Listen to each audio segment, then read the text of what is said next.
Let's walk you through how to create a business list on Salesgenie. Fast, easy, and super targeted.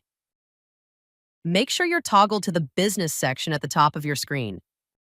Click on Search for Leads to get started.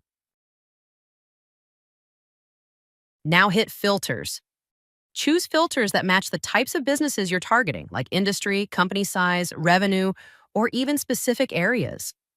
Quick tip, hover over any filter and you'll get a short explanation of what it means. Super handy.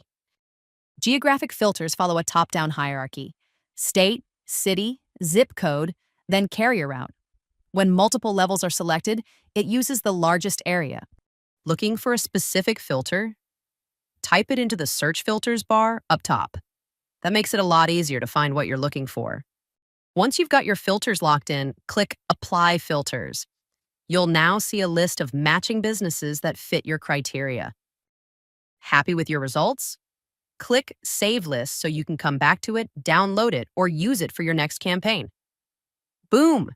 You've got a custom business list built just for you.